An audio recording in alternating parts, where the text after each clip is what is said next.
Well, the Astros are hunting for consistency.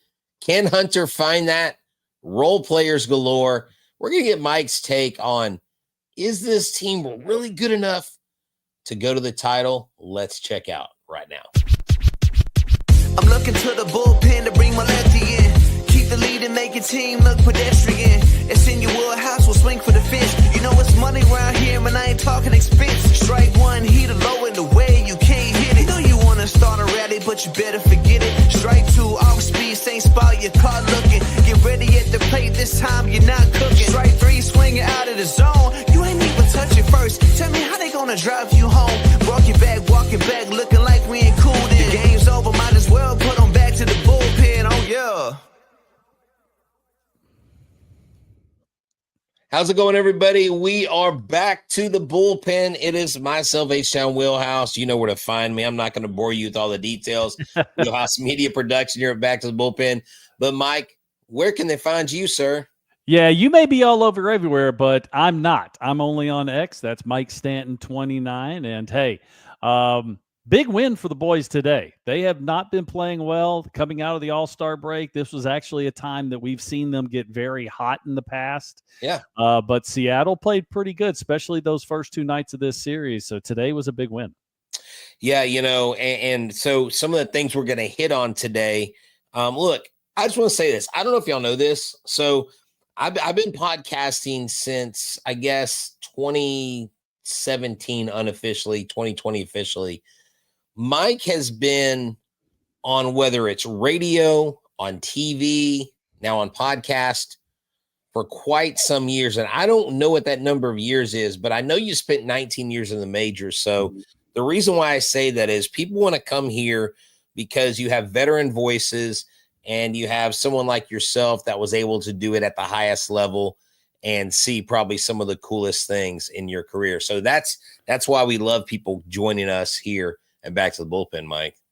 Yeah, and listen, we appreciate everyone out there that is tuning into us, whether it's live or whether you're catching the podcast on tape. But we also need to grow this thing, man. We need this thing to explode. So pass it around. Back to the Bullpen. You can get us on pretty much any platform out there.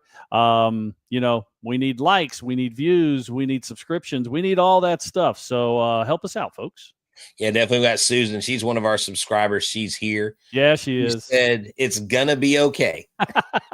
You know, Susan takes to your philosophy a lot easier than I take to it. I am the optimist in this group. There is no doubt about that.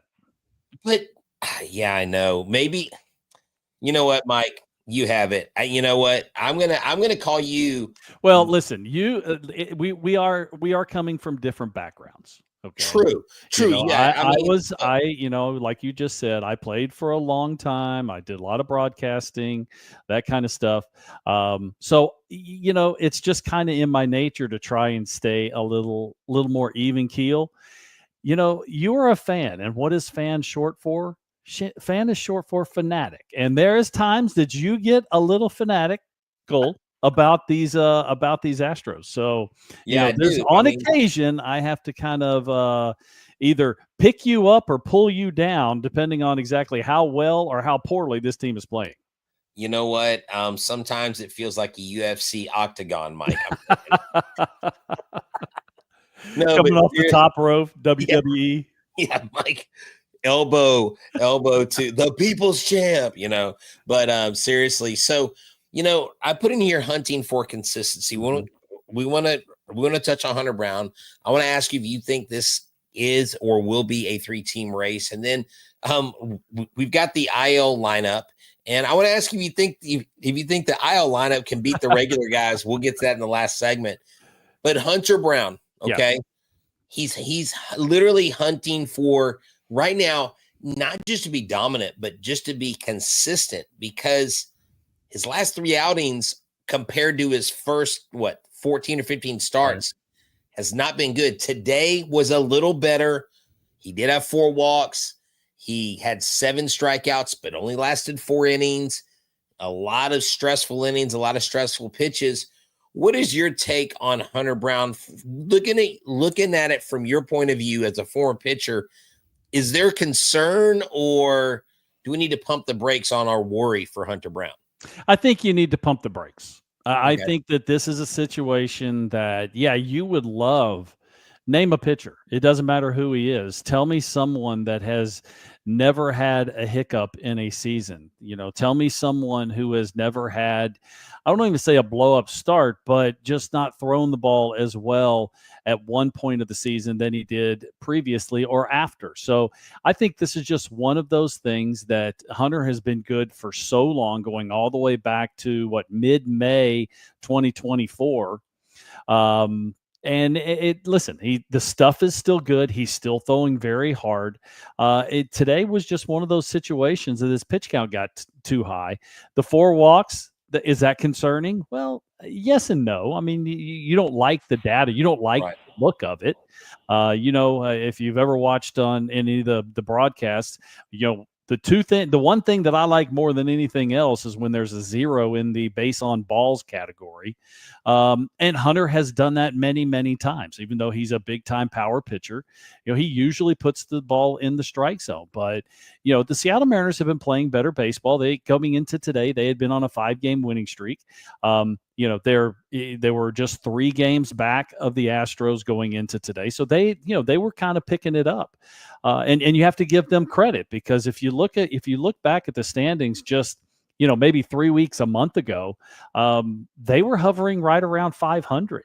Yeah. They definitely played better baseball going into the break. And then the first 2 games after the break, they continue to play good baseball. So it's just one of those things that, you can have the best stuff on the planet, but eventually big league hitters are going to get to you. And, he gave up a couple runs early, and then the Astros offense finally kicked in, and 11 unanswered runs. And this was a big win. I said that off the top of the top of the show here, just simply because, were they in danger of losing their first place status? No, they weren't. But you don't want to get swept 2 times in a row, and you don't want to get swept in the team that's chasing you. So, you end up losing 2 out of 3. That's not that big of a deal, because you only lose 1 game in the standings, and now they get out of town, they being the Astros, go to Arizona, and another good baseball team, Arizona, but a little different venue. Yeah, definitely. Just to go in on Hunter, this is his shortest outing of the season. He hasn't he's gone at least 5, but he's gone 6 innings twice, 5 innings, and then 4. He's given up 15 runs this month. That is a high month for him. That's a big number. That's a big number. I mean, to tell you the truth, he gave up 10, but he pitched, he had an 8 out inning, 2 6. Well, and he's not done with the month of July here. He's got at least 1, probably 2 more starts before this month is over. So, is that concerning? It's maybe it makes you raise your eyebrows a little bit, because he was so dominant for the biggest portion of the first half. Could there be fatigue? Could be. I mean, he's thrown a lot of innings. He's basically, him and Fromber have basically carried this rotation, because everybody else in it has been in and out of the rotation. So they're doing a lot of the heavy lifting. And it's just one of those things. We know that he's mentally tough enough to get through this. And so it's just going to be a matter of him getting back the command of his fastball, because that's what it always goes to, command of the fastball, and then everything else comes off of that. Now, this is what I'm wondering. So, Hunter Brown has been the talk of a lot of people around the league, with him and Scooble and Garrett Crochet and others. And I think that Fromber has just slowly crept into this talk. Fromber is now 10-4. Yeah. And he has 9 or 10 consecutive starts without a loss. And so, I mean, he's got that going for him. Fromber, at the end of the season, if he doesn't have any major hiccups, he might garner possibly more votes, or just as many votes as Hunter Brown. He could. He could. I mean, it's and hopefully he does, just simply because that means the Astros, have that 1-2 punch at the top of the rotation. Wins are a product of the team. It's not necessarily just a product of him pitching, but he's pitched very well and he's been very consistent. Yeah. And you got to remember, he is also pitching for a contract. So there's extra motivation there.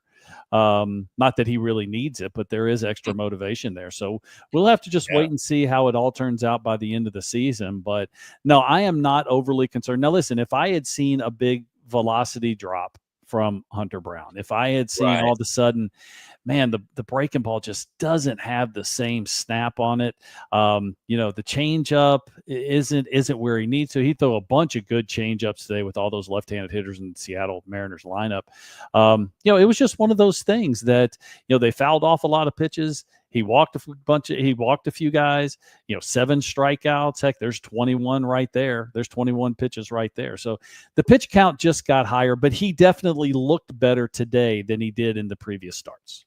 And that's true. And I like that. Of course, I think, in the minds of fans, they expect the ace Hunter Brown to be the ace every day. And like you said, not everybody. I mean, when you were traded, whether it was to Boston or, whenever you went from one team to another, you were brought in because they relied on your stuff and what you did, cleaning up a messy inning from the previous pitcher or whatever it was. Yeah. And even then, knowing that the reason why you were there didn't guarantee, oh yeah, we signed you. And sure.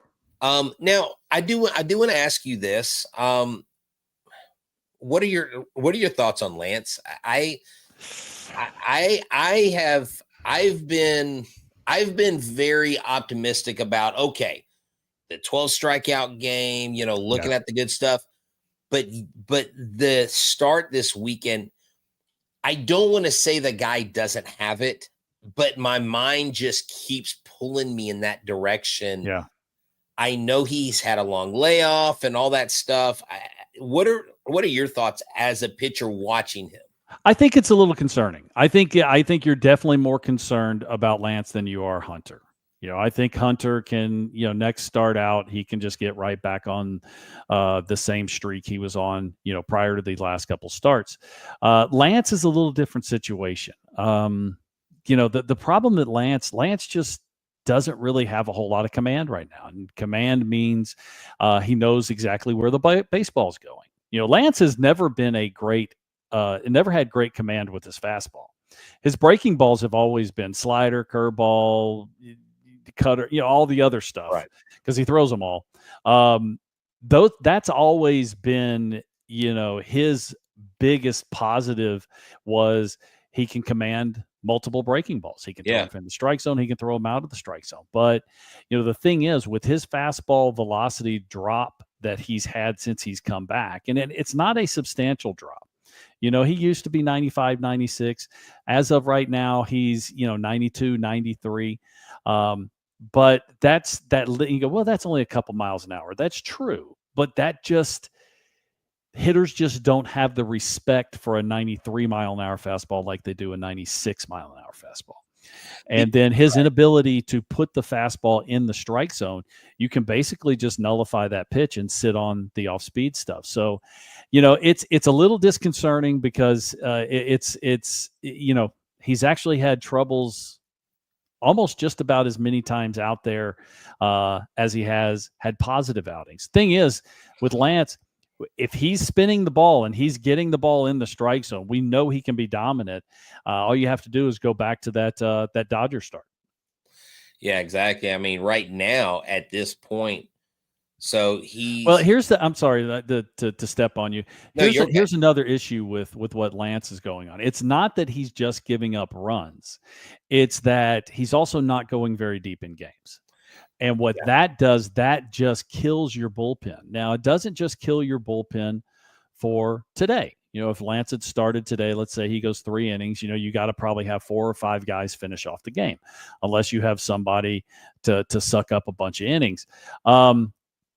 it actually screws up your bullpen for the next, 3 days, 4 days, maybe even a week, just simply because, now you have to pay attention to how many innings have they pitched this week? How many innings have they pitched overall? How many games have they pitched this week? How many times have they warmed up and not getting the games? This is all information that goes into the decisions of, when the phone call happens down in the bullpen, who are you going to get up? And, they were talking, Todd and Jeff were talking about at the end of the game today that they didn't know Abreu was up in the 8th inning, and they didn't know if he was going to pitch.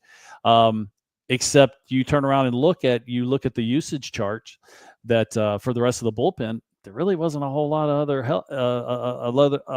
other guys down there that were going to be eligible. So you had to use one of your big leverage guys in a blowout game. Sometimes that happens, but you would really rather not do that. But that's how, the starting pitching, just having one guy have a little bit of hiccup. And like you said, Hunter only went for today. So there was innings that had to be covered today too.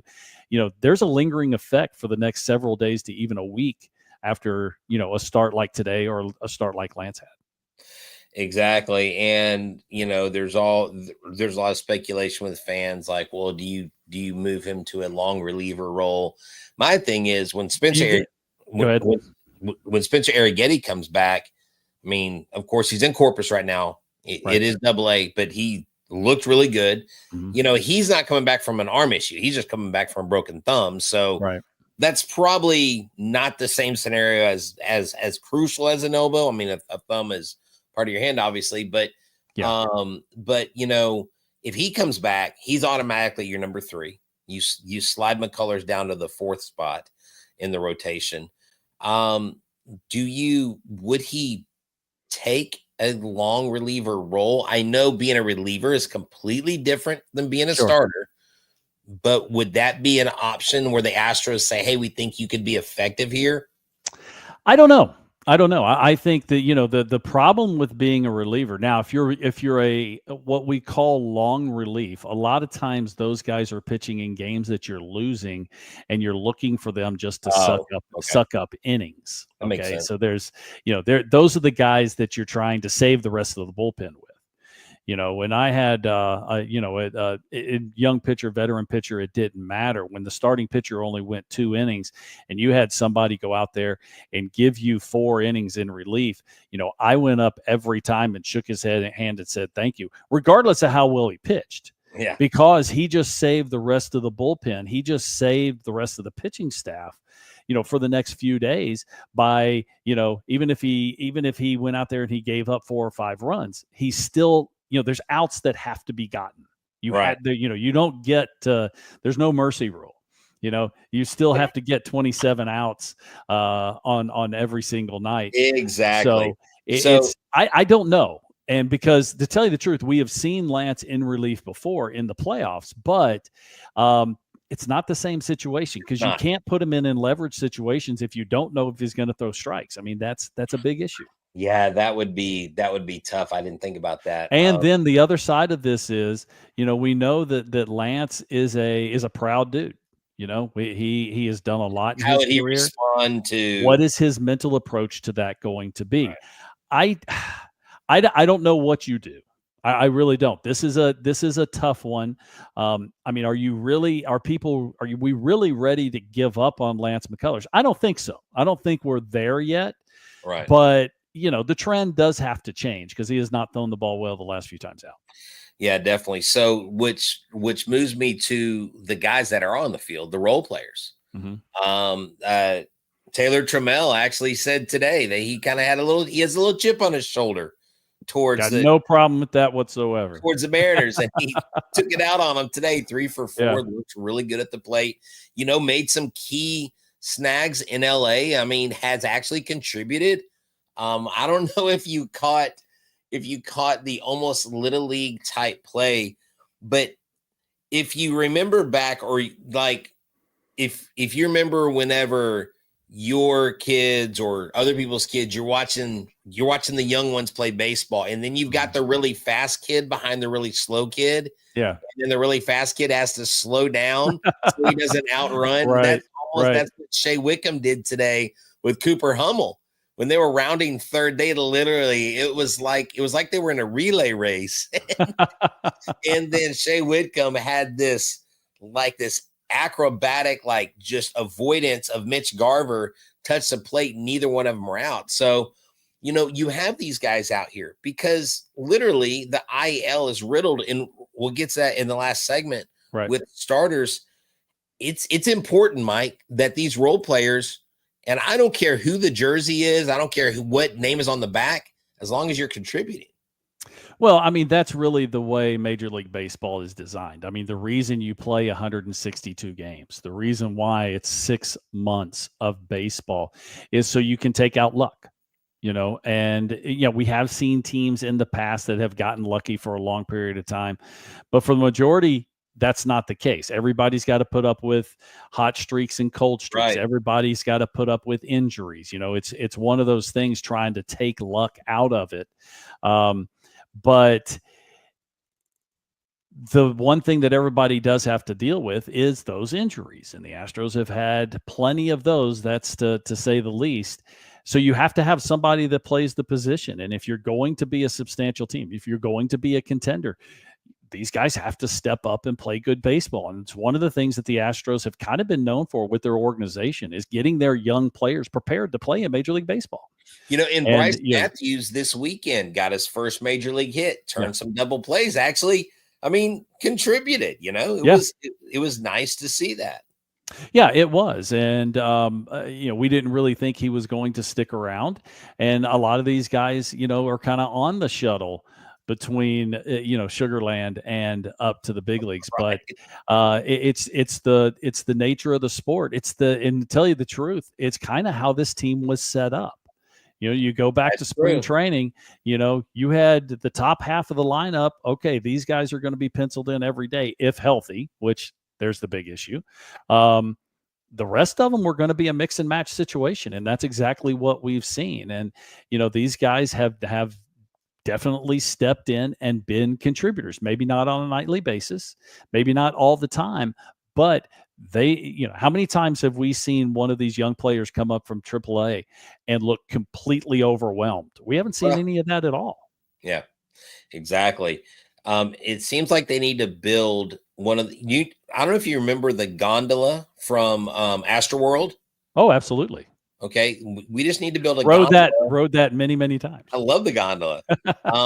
We need a gondola from Sugarland into Houston. It's kind of a long gondola ride, but you get my point. They're kind of slow too. Well, we can speed it up. We can speed it up. But I think I-69 does just fine. I think I-69 does just fine. All right. Well, hey, real quick, got to get a couple things in. We got to talk about a couple of our sponsors here, Ram Shirts. They provide the Back to the Bullpen shirt, so make sure you grab yours there at the QR code. My guy, Ever Cruz, actually, he's in the Sanctuary Gym. So if you look up the Sanctuary Gym in Friendswood, it is no longer 1616 South Friendswood Drive. I just had not had a chance to take that down. But he is inside the Sanctuary Gym. Get your hair cut, get your lift on, get your sauna on, whatever. I actually have my haircut scheduled for Wednesday with my guy Los there. So you got Carlos, you got Ever. So make sure you get edged up there with them. And make sure you go to Wheelhouse Media Studios.com and check out the opportunities you have to become a content creator, to chase your dreams, to network with people. It's going to be a great thing. We have on August 26th, we're going to have a friends and family kind of soft opening that evening. And then on August 31st, we have Wheelhouse Media Company's ribbon cutting at 10 a.m. with the City of Pearland's Chamber of Commerce. So pretty exciting stuff over here at Wheelhouse Media. So thank y'all for tuning in. So Mike, we got the role players in there. Yeah. We got the hunting for consistency. Now the AL West, the Mariners had been surging. And look, I'm just going to ask the Milwaukee Brewers. I need y'all, just like I believe Susan said, do us a solid. Actually, Chris said, was it Chris? Yeah, Chris said, hey, do us a solid and go ahead and sweep the Mariners for the Astros. That way we don't have to worry so much about Arizona. But, I think with the Rangers pitching staff and the potential of their offense, which I think can score a lot of runs, and with the Mariners, is this more of a 3-team race, or is this still it's the AL West and the Astros until they decide to just go totally defunct that it's a 1-team race? Well, it's not a 1-team race. Okay. Seattle has definitely got themselves back relevant. They've played good baseball as of late. I mean, this was one of those, and the Astros with their 5-game losing streak, kind of helped out a little bit. Right. I'm not really ready to say it's a 3-team race just yet, because if I saw it correctly, the Rangers lost today, and that puts them right at 500. So what have I always said? The first thing you have to do is you have to get over mediocrity. You have to get back to relevancy, which means you got to get over 500. So I'm not really ready to put the Rangers in, even though they have definitely started scoring more runs. Their pitching staff has done just fine. But they had a pretty big hill in front of them to climb. And we have to see, every team, I've said this many, many times, every team has a run in them. Okay. How long is the run? How good is the run? Those are all questions that you can't answer until you see who the team is. But, are the Rangers just on a good run, or is this who this team really is? Only time will tell. But the Astros, for right now, I'm going to say it's a 2-team race, because the Mariners were right there. If the Mariners had won today and swept the Astros, they'd only be 2 games back. So, this was a big win for the Astros today, and they've got their hands full with the Arizona Diamondbacks in this next series. Yeah, definitely they do, and I think it's hopefully going to be good for Christian Walker. I mean, he hit a home run today. Yeah. I kind of joked off the air with a friend. I was like, well, he saw John Singleton coming. He's like, I better hit a home run. I don't think he's really, really concerning himself with Mr. Singleton. Yeah. So, but the thing is, 16 players. Okay, we've got a lot of bats on the IL. And before we get to the comparing the IL lineup to the actual lineup. Because we're being asked here in the chat, what left-handed bats would the Astros go over? And I'm going to give you names of hitters that I know that are probably going to be traded. Okay, Kyle Stowers, Jesus Sanchez, both with the Marlins. Okay, O'Hearn, Ryan O'Hearn in Baltimore, Cedric Mullins. Mm-hmm. Now, I know we got a third baseman in Isaac Paredes, and I don't know that we would get him, but Suarez in Arizona, 35 home runs. He's hit 4 home runs in the last 2 days. He is on a heater right now. There are a lot of left-handed bats, but when you have 16 players, 16, that's the most in the major leagues. How do you have anything to offer another team? I was just about to ask our general manager here on Back to the Bullpen podcast, which is you. I was about to ask. That's all great. What are you going to give up for him? Yeah, trades have to go both ways, and there lies the biggest problem, especially if you're talking about a guy like O'Hearn, who's actually had a good season. There's going to be a high price tag on him. And even someone like Kyle Stowers, but he's got like 3 years of control, so which makes them more expensive. Yeah, exactly. Yeah. And so you want to know the name that I'm looking at? Yordan Alvarez. He started swinging a bat this weekend. Yeah. There's your listen. None of those dudes can hold a candle to Yordan, anyways. That's as long as Yordan is healthy. Get that dude healthy, and there's your trade deadline move. Nobody said that the trade deadline it has to come from outside the organization. Get him healthy, get him back in the middle, and because I don't think we've seen Yordan healthy at all this season. Period. Right. Even going back to spring training, he missed time with the hand in spring training. I think this is something that's been lingering for quite a while. Yeah. And we'll keep our fingers crossed. It does look like there has been some positivity as far as his rehab is concerned. So that's the name for me, because the only way that they're going to bring in somebody that is having, unless you're trying for lightning in a bottle, somebody's just doing a salary dump, and sometimes those work. But you're looking for somebody that's been swinging the bat well, you're going to have to detract from your 26-man roster, from your big league roster. And you're trying to add to the roster, not necessarily detract from it. So because of where the Astros are with injuries, okay, go ahead and throw this lineup up here.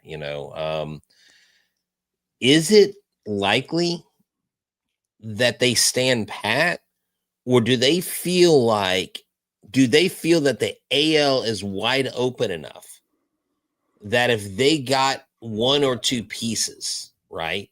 Mm-hmm. And like I said, I still don't know who they give up, but let's say they find that deal and you get Alvarez back. Paredes, I don't know. You get Pena back. Myers will be back in a couple weeks. So you're getting those three back. DeCenzo's 60-day AL. He's gone. Melton, you should be getting back. You still don't know what you'll get out of him. Leon wouldn't count on him. Guillorme wouldn't count on him. Rogers. Yeah. So you got 4 or 5 names. So let's start off with this before we go any further. How many names on that list that we have across the bottom of the screen are difference makers? Yeah, Pena, Paredes, Alvarez, Myers. 4. I'll give 3.5. 3.5, and the half will be Myers because and the only reason why defensively he's legit. There's no doubt about that. One of the best in the league, and he's been solid. But the other three, they're your 3 difference makers. The rest of the guys, could they be? Of course they could be, but they're not something that they don't have a track record, a long track record to say, yeah, they're definitely going to do this. And you're talking about 3 all-stars at the top of that list. Right. Yeah, exactly. I mean, it is one of those things where, and of course I started looking at this lineup and I was like, who would win a game between this team and the team on the field? And this team's got a pretty solid 1 through 4, and sometimes that's all you need. But that's why it's been great to see Cam Smith going the other way. Mm-hmm. Cam Smith had been struggling, going the other way, not trying to pull the ball, just hit the ball, just get it in, because you hit it and play, anything can happen. I remember my dad telling us that growing up. Yeah. We were like, but Dad, I remember one year it was the Mets. We were the Astros and the Mets were like really good, had Clint Chrysler, and Clint Chrysler actually, this kid at 12 years old could throw a knuckle curve. Get this. He was pigeon-toed, could throw a knuckle curve, and could hit home runs. What does pigeon-toes got to do with it? Because why you got to go to the man's feet?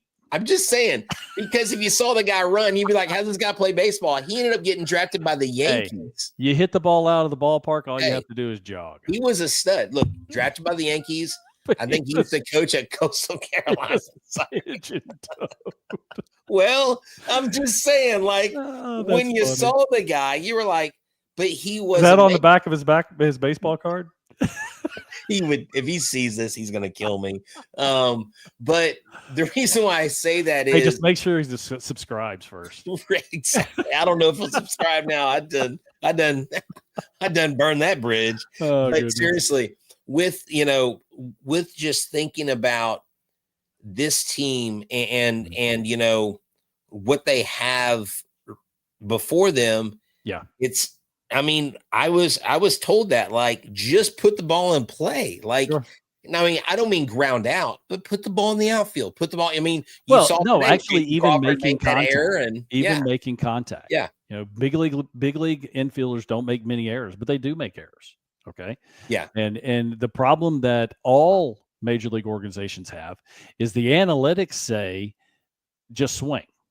Give me 3 good swings. But I think we are having a little bit of a reversal back to old school, which means, there's something to be said about just being able to put the bat on the ball and not striking out. Strikeouts in Major League Baseball has been a big problem over the last 5 or 6 years because of the analytics saying, giving me 3 good swings. I've got somebody that with 2 strikes is hitting, $168, but he's run into 3 home runs. I'll take the Right. 3 home runs. And- But the $168, you cut down your swing a little bit, maybe that turns to 230 or 240, and now you got more people on the bases for the other guys in the lineup.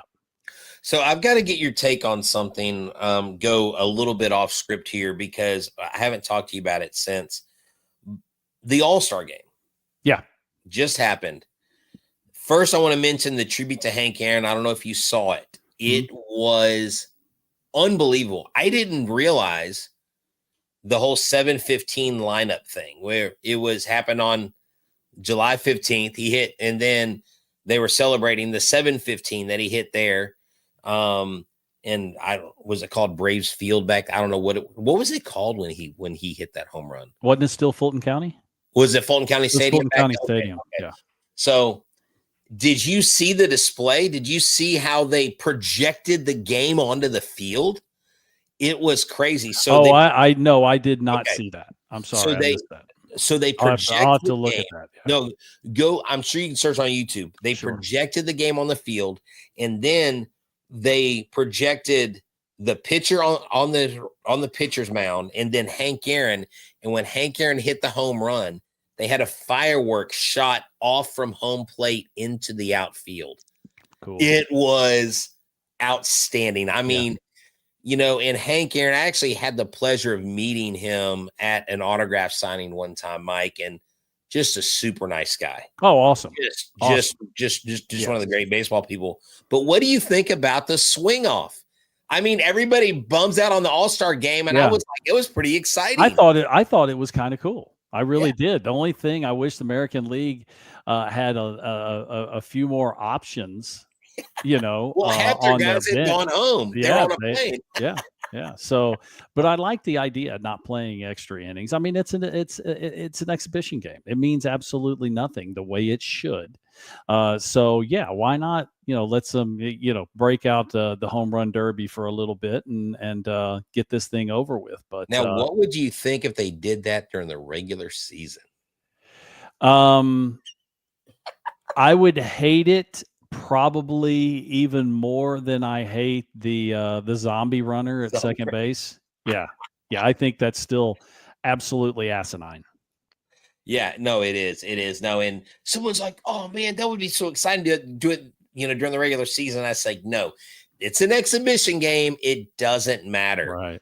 I don't care. Freaking have the All-Stars play the bananas. I don't care at this point. It's just nice. Because I don't know, man. And then my last thing on the All-Star game, back when you were playing, back when you made the All-Star game, there wasn't players that sat out, that skipped it. There's a lot. Oh yeah, there were, but there needed to be a reason. You couldn't just, that seems to be more frequent these days, though. Oh, it definitely is. And it's just, so you got 26 or 28 on the roster. What else? Whatever. It ends up being 35, 37, which is fine. I mean, I don't mind that. If you're going to sit out, though, there needs to be a real reason. You pitch the last day before the All-Star break. You've been nursing a hamstring, because I think Altuve, there was one time he was nursing an injury that he's been playing through, and he needed to rest his leg for the second half. I mean, that's all legitimate stuff. But again, I don't care. I don't want to get into a situation that, you're having, 45 or 50, American League All-Stars. I don't think we want to get to that point, but there's a few extra here and there. That's fine, because to tell you the truth, the guys that are making it to cover for the guys that are bowing out, they deserve to be there anyways. I mean, those aren't going to be just some name that you put in there. Those are the guys that are actually putting up the numbers in the first half and deserve to be in the All-Star game. Definitely. So, Mike, I got to throw this up here, because Jay Thunder says, "Oh, I also saw a clip of Mike's balk he had in 2005. Don't know what you're talking about. That wasn't a balk. Sorry, about that, Mike. No, it wasn't just a balk. It was a walk-off balk. Oh, really? There's more to this story. Oh, That was the I didn't know first. that. That was the first game after the All-Star break. I had just been released 2 weeks before. Okay. From the Yankees. My second trip with the Yankees. That was my very first day with the Washington Nationals. Really? That was my first game. I come in. I don't remember if it was first and third, or if it had to be first and third. Right. I don't think it was bases loaded. I pick off Ricky Weeks, and there was to me there was a delay, and he calls a balk. Well, I didn't balk because I knew I had a balk move, and that wasn't it. There were a lot of choice words said after that that went all the way across the field. There was some yelling and screaming. There were some things that I did not, I am not proud of. Right. Okay. But there was a lot of frustrations that came out at that moment. I mean, like I said, I had not pitched well for the Yankees. I didn't pitch much that first half of the season. I had just been released. There was just a lot of frustrations that boiled over in that particular moment. But you know what though, Mike, hearing that as a fan and someone who didn't get to play just helps me understand better. Yeah. Like those guys that are in baseball uniforms, they're humans. And that's what I think a lot of fans forget, right? Yeah. Well, I just watched yesterday. I just watched ESPN 30 for 30 on the what they called it 28 outs of perfect or something like that, and it was the Jim Joyce missed call on the who was it that